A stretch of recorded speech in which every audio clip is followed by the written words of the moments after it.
Okay, so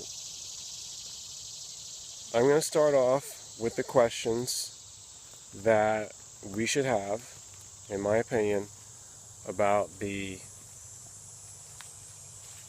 round Earth theory. And this is part of the heliocentric model, I suppose. Although we have to do enough historical study into that to really understand where it's coming from. It's not like spelled out directly until much later on. First, you have a geocentric theory, which supposedly gave way to the heliocentric theory, and the explanations that are given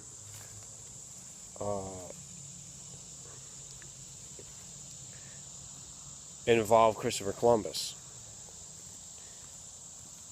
And you know how that is, because they say that George Washington chopped down the cherry tree. You know, that kind of knowledge is just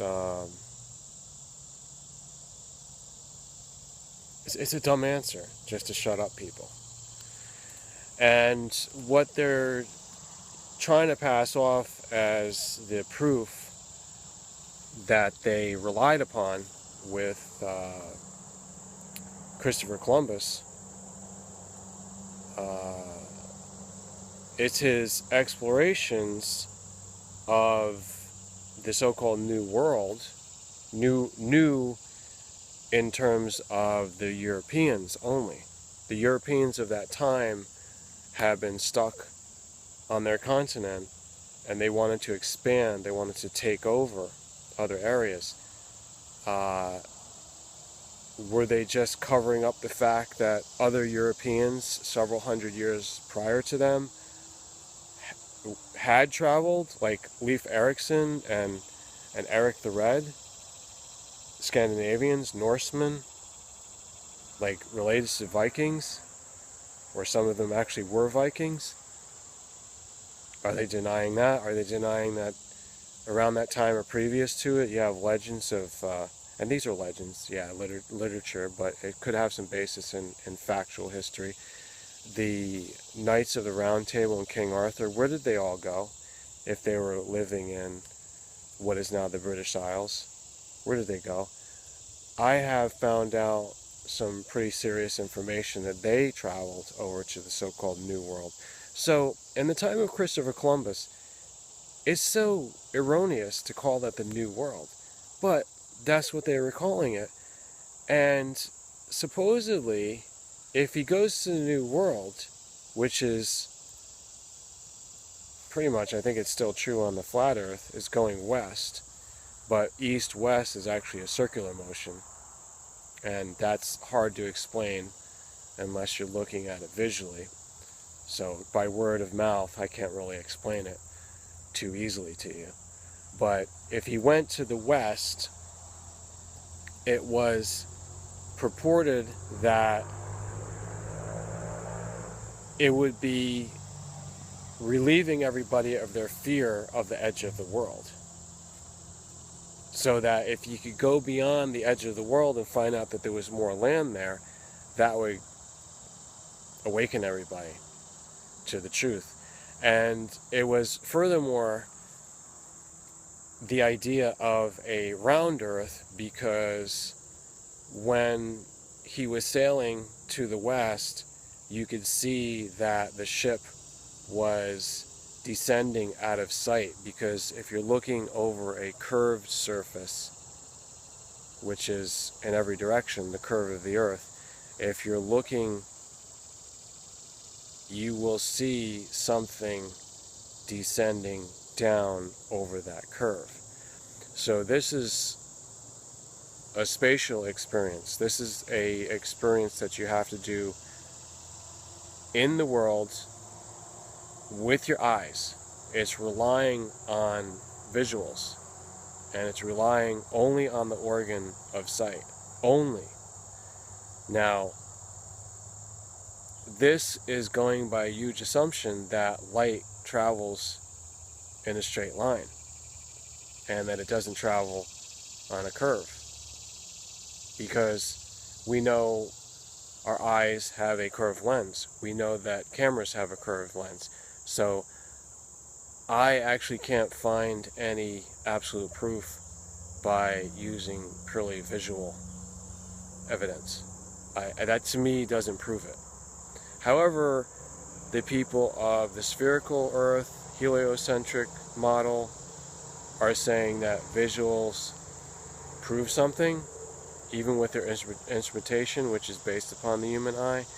And then people who are trying to prove flat Earth model, they also rely upon the eyes. I can't do that. Sorry, folks. We need something more than that. We need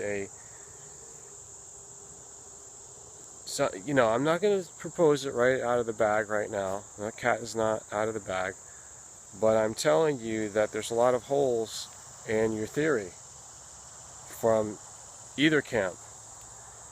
And neither side has really proven it. And if the spherical people want to keep promoting the idea that started with Columbus, that you would see his ships sail to the west and descend under the horizon because of the curve of the Earth, you can't keep using that, because it's trickery. Anyone can go out to the seashore and look across and take a binoculars or a telescope of a very high-powered magnitude, and you can see that that's not the case. The only thing that's happening is that at a great distance, things will start to disappear because they get smaller and smaller and smaller. But it's not that they're descending. Isn't that right? So we have to conduct experiments about that just to get a little bit of proof. Now, if there is gravity, and this is another thing that they're doubting, if there is gravity, then it could mean that light that's being reflected off of things that's traveling around the surface of the Earth could be moving on a curve, which would mean that our eyes are able to see around a curve. Now, I know that sounds like totally crazy, but you don't know, and you can't prove that light is not traveling on a curve. In fact, that's what the scientists are saying. I don't know how they've proven it, but why should we assume that light travels in a straight line? We already know that it isn't a straight line. It's actually traveling in waves, isn't it? I mean, so where's all the proof in that? Where are we going to go with that? It's like a particle of light, a photon, or is it a streaming line, a wave of a continuous? Well, it's both, they say. I can wrap my head around that. But the fact that we don't absolutely know that it's in a line, a straight absolute line, we don't know that. And it may curve around the largest gravitational field that there is. So if we're on the planet Earth, it's going to be like hugging the surface of the planet. We don't know. We really don't know. And that's the most difficult thing about this, is that we cannot have any assumptions underlying our theories as a foundation. Because as soon as we have that, I'm going to call it out. I'm going to say that's not proven at all. No, it's not. So the proof is in the pudding, my friends. The proof is in the pudding. These are necessary questions, because I don't think anyone has proven what's really going on in the world, or what actually the shape is, the shape itself. I'm not going to get too disturbed about it. I'm not going to lose sleep over it, because that would be self-defeating. I think that we can't lose our minds over it, because this has been an ongoing debate.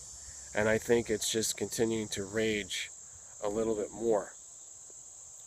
And I'm adding my 2 cents in. I'm actually feeding the fire right now. But don't go killing each other. I mean, unless you have to, unless that's karma. I'm not going to stand in the way of that. I'm not calling on a revolution on this account. The shape of the earth is something that, yeah, we'd like to know, but let's put it into perspective as we continue with this series. The shape of your soul, the shape that you're in, each person taking their own personal responsibility, your own individual responsibility, and trying to help others around you, that is far more important than the shape of the earth or the world. We're not even at that level yet. We need to be at the level that we're helping each other, we're caring about each other, we're living in a better way. Now, we can do that whatever shape the world is. The world could be a square, it could be a pyramid, it could be amorphic, polymorphic, it could be inside out, it could be changing shape. It could be morphing as I speak. That doesn't matter. Just go within. There's something that never, ever, ever changes, and that's eternity. That's your eternal values. That's the love that you have, the love that you share. You need that to survive. I need that just to do the video and to continue to the next day. I think I've made myself clear, but it's like something I could say with every subject that I cover. Everything that I'm tackling, it has to be put into its place. It cannot take over the mind. And that's what this thing has a tendency of doing. The world and the shape of it. Oh my God. And now this other thing, the forests on the earth, no forests. I'm going to have to get into that too, because that is another huge trend. They're tying that in with flat earth, but in fact it has nothing to do with flat earth questions. It has something to do with the surface of the earth. It has something to do with prehistory. It has something to do with what they call paleontology. It has a lot to do with the plant life and trees, one of my favorite subjects. But let's not mix and match here. I'm going to take a rest on this, and I'm looking forward to what you have to say about it. And I think that my mind is in good shape to put together a council on this. I think that we need all of the wise men and wise women and wise souls out there, because we can't figure this out on our own. We have to create a collective university of sorts. And I'm not talking for the gain of money. I'm talking about for the sake of truth.